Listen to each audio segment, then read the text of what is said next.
Hello student, स्वागत है आपका हमारे यूट्यूब चैनल पर। आज हम लोग सीखने वाले हैं कक्षा 10 के अध्याय नंबर 13 विद्युत धारा के चुंबकीय प्रभाव। इस अध्याय में उपयोग होने वाले 3 महत्वपूर्ण नियमों को आज हम लोग याद करने वाले हैं। इन तीनों नियमों में से प्रथम नियम आता है दक्षिण हस्त अंगुष्ठ का नियम। इस नियम का उपयोग किसी भी चालक में चुंबकीय क्षेत्र की दिशा को ज्ञात करने के लिए उपयोग किया जाता है।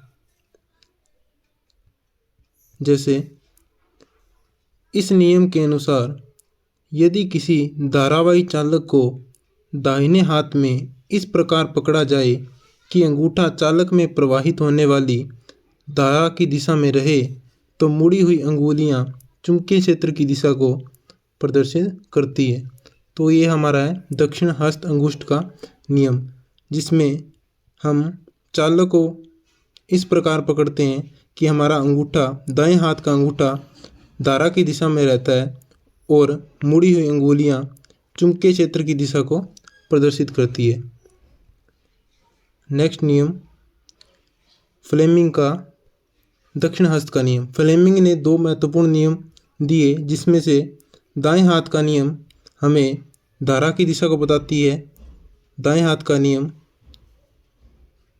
का नियम धारा की दिशा को बताता है, जबकि बाएं से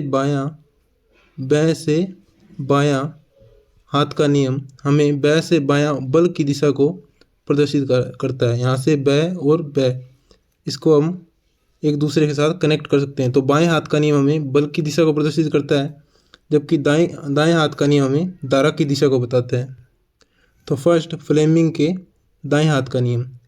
इस नियम के अनुसार यदि दाएं हाथ की तर्जनी, मध्यमा और अंगूठा तीनों को एक दूसरे के लंबवत इस प्रकार फैलाएं कि तर्जनी चुंबकीय क्षेत्र की दिशा में रहे, अंगूठा चालक की गति की दिशा में रहे, तब मध्यमा प्रेरित होने वाली धारा की दिशा को प्रदर्शित करती है।